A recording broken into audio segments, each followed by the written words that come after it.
ಶ್ರೀ ಗಣಪತಿ ಶಾರದಾ ಗುರುಭ್ಯೋ ನಮಃ. ಚರಿತಂ ರಘುನಾಥಸ್ಯ ಶತಕೋಟಿ ಪ್ರವಿಸ್ತರಂ ಏಕೈಕಮಕ್ಷರಂ ಪುಂಸಾಂ ಮಹಾಪಾತಕನಾಶನಂ. ಶ್ರೋತೃಗಳಿಗೆ ಶ್ರೀರಾಮಚರಿತ ಮಾನಸದ ಲಂಕಾ ಕಾಂಡಕ್ಕೆ ಸ್ವಾಗತ. ಕಪಿವೀರರ ಸೈನ್ಯ ರಾಮ ಸುಗ್ರೀವರ ನೇತೃತ್ವದಲ್ಲಿ ಲಂಕೆಗೆ ಬಂದು ಸುವೇಲಗಿರಿಯಲ್ಲಿ ಬೀಡು ಬಿಟ್ಟಿದೆ. ಇತ್ತ ರಾಕ್ಷಸರು ಉದಾಸೀನದಿಂದಿದ್ದಾರೆ. ಅದರ ನಡುವೆಯೇ ಕಪಿಗಳ ಸೈನ್ಯ, ವಾನರ ಸೈನ್ಯ ಲಂಕೆಗೆ ಮುತ್ತಿಗೆ ಹಾಕಿ ರಾಕ್ಷಸರೊಡನೆ ಹೋರಾಟವನ್ನು ಪ್ರಾರಂಭಿಸುತ್ತದೆ. ಶತ್ರು ಸಮಾಚಾರವೆಲ್ಲವನ್ನು ಪೂರ್ಣವಾಗಿ ತಿಳಿದ ಬಳಿಕ ಶ್ರೀರಾಮನು ತನ್ನ ಮಂತ್ರಿಗಳೆಲ್ಲರನ್ನು ಬಳಿಗೆ ಕರೆಸಿ ಇಂತೆಂದನು. ಲಂಕೆಗೆ 4 ಅಭೇದ್ಯ ದ್ವಾರಗಳಿವೆ. ಅವುಗಳನ್ನು ಭೇದಿಸಿ ಲಂಕೆಯ ಮೇಲೆ ಹೇಗೆ ಆಕ್ರಮಿಸಬಹುದೆಂದು ಯೋಚನೆ ಮಾಡಿ ತಿಳಿಸಿರಿ. ಆಗ ವಾನರ ರಾಜ ಸುಗ್ರೀವ, ಭಲ್ಲೂಕರೊಡೆಯ ಜಾಂಬವಂತರು, ಲಂಕೇಶ್ವರ ವಿಭೀಷಣ ಇವರುಗಳು ಹೃದಯದಲ್ಲಿ ಸೂರ್ಯವಂಶಭೂಷಣನಾದ ಶ್ರೀರಾಮನನ್ನು ಸ್ಮರಿಸುತ್ತಾ ಕರ್ತವ್ಯವನ್ನು ಆಲೋಚಿಸಿದರು. ವಾನರ ಸೇನೆಯನ್ನು 4 ತಂಡಗಳಾಗಿ ವಿಂಗಡಿಸಲಾಯಿತು. ಅವುಗಳಿಗೆ ಸಮರ್ಥರಾದ ಸೇನಾಪತಿಗಳನ್ನು ನೇಮಿಸಿದರು. ಮತ್ತೆ ಸೇನಾಪತಿಗಳನ್ನು ಕರೆಸಿ ಶ್ರೀರಾಮಚಂದ್ರನ ಪ್ರತಾಪವನ್ನು ಅರುಹಿ ಪ್ರೋತ್ಸಾಹಿಸಿದರು. ಅದನ್ನು ಕೇಳಿ ವಾನರರು ಸಿಂಹದಂತೆ ಗರ್ಜಿಸುತ್ತಾ ಧಾವಿಸಿದರು. ಅವರೆಲ್ಲ ಹರ್ಷೋತ್ಫುಲ್ಲರಾಗಿ ಶ್ರೀರಾಮನ ಚರಣಗಳಿಗೆ ಶಿರಸ ವಂದಿಸಿ, ಕೋಸಲ ರಾಜ ಶ್ರೀರಾಮಚಂದ್ರನಿಗೆ ಜಯವಾಗಲಿ ಎಂದು ಗರ್ಜಿಸುತ್ತಾ ವಾನರ ಭಲ್ಲೂಕಗಳು ಪರ್ವತ ಶಿಖರಗಳನ್ನು ಎತ್ತಿಕೊಂಡು ಮುಂದಕ್ಕೆ ಸಾಗಿದರು. ಲಂಕೆಯು ಅಜೇಯವಾದ ಕೋಟೆ ಎಂದು ತಿಳಿದಿದ್ದರು. ಶ್ರೀರಾಮಚಂದ್ರನ ಪರಾಕ್ರಮ ಪ್ರಭಾವದಿಂದ ಅವರು ನಿರ್ಭಯರಾಗಿ ಹೊರಟರು. 4 ದಿಕ್ಕುಗಳಿಂದ ಮುತ್ತುವ ಮೋಡಗಳಂತೆ ಸುತ್ತಲೂ ಸುತ್ತುವರಿದು ಅವರು ಬಾಯಿಯಿಂದಲೇ ಬೇರೆ ನಗಾರಿಗಳ ಶಬ್ದ ಮಾಡತೊಡಗಿದರು. ಅಪಾರ ಬಲಶಾಲಿಗಳಾದ ಭಲ್ಲೂಕ ವಾನರರು ಶ್ರೀರಾಮನಿಗೆ ಜಯವಾಗಲಿ, ಲಕ್ಷ್ಮಣನಿಗೆ ಜಯವಾಗಲಿ, ವಾನರ ರಾಜ ಸುಗ್ರೀವನಿಗೆ ಜಯವಾಗಲಿ ಎಂದು ಗರ್ಜಿಸುತ್ತಾ ಸಿಂಹನಾದಗೈದರು. ಈ ನಿನಾದದಿಂದ ಲಂಕೆಯಲ್ಲಿ ಎಲ್ಲೆಲ್ಲೂ ಕೋಲಾಹಲ ಉಂಟಾಯಿತು.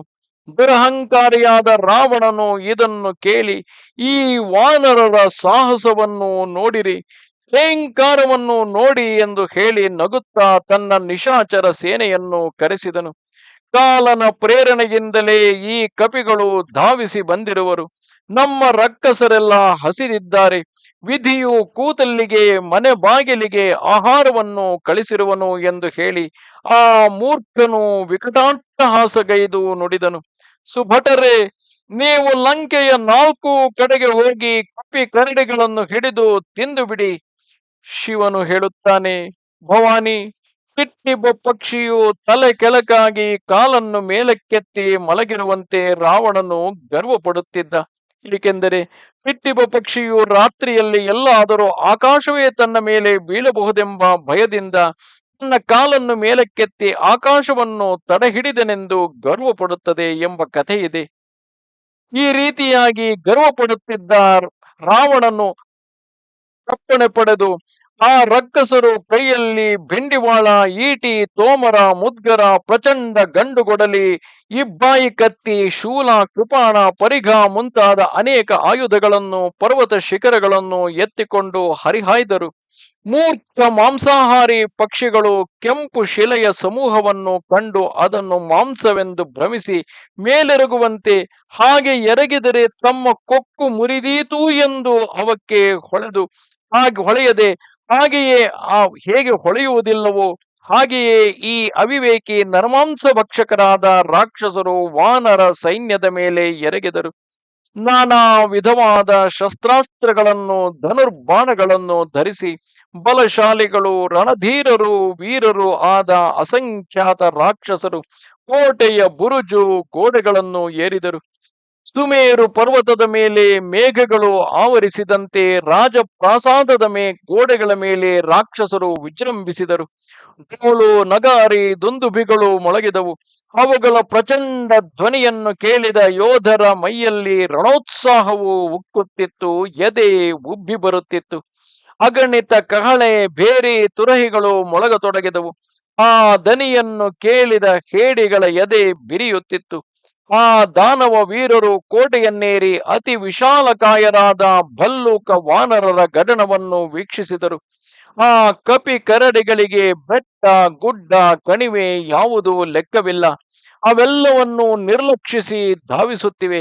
ಬೆಟ್ಟಗಳನ್ನು ಕಿತ್ತೆತ್ತಿ ದಾರಿ ಮಾಡುತ್ತಿವೆ. ಕೋಟಿ ಕೋಟಿ ಭಟರು ಕಟಕಟಿಸುತ್ತಾ ಗರ್ಜಿಸುತ್ತಿದ್ದಾರೆ. ಅವರು ಔಡುಗಚ್ಚಿ ಗರ್ಜನೆ ಮಾಡುತ್ತಾ ಶತ್ರುಗಳನ್ನು ಹೆದರಿಸುತ್ತಿದ್ದರು. ರಾವಣನಿಗೂ ಇತ್ತ ರಾಮನಿಗೂ ಜಯವಾಗಲಿ ಜಯವಾಗಲಿ ಎಂಬ ಜಯಕಾರವಾಗುತ್ತಲೇ ಕಾಳಗ ಹತ್ತಿಕೊಂಡಿತು. ರಾಕ್ಷಸರು ಪರ್ವತ ಶಿಖರಗಳನ್ನು ಕಿತ್ತೆಸೆಯತೊಡಗಿದರು. ವಾನರರು ನೆಗೆದು ಅವುಗಳನ್ನು ಆಂತುಕೊಂಡು ಮತ್ತೆ ಅವರತ್ತಲೇ ಅದನ್ನು ಬೀಸಿ ಎಸೆಯುತ್ತಿದ್ದರು.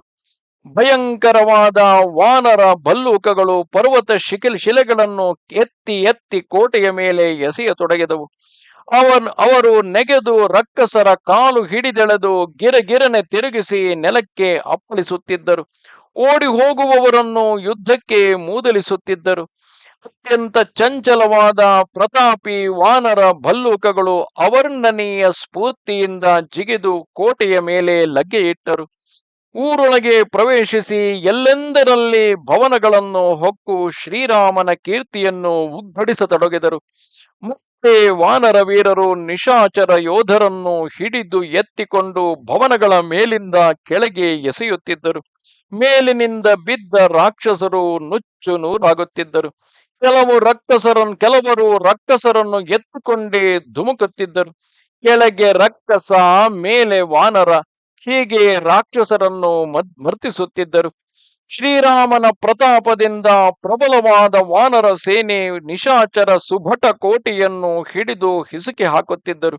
ಮತ್ತೆ ವಾನರರು ಎಲ್ಲೆಂದರಲ್ಲಿ ದುರ್ಗವನ್ನೇರಿ ಪ್ರತಾಪ ದಿವಾಕರನಾದ ಶ್ರೀರಾಮನಿಗೆ ಜಯವಾಗಲಿ ಎಂದು ಜಯಕಾರ ಮಾಡತೊಡಗಿದರು.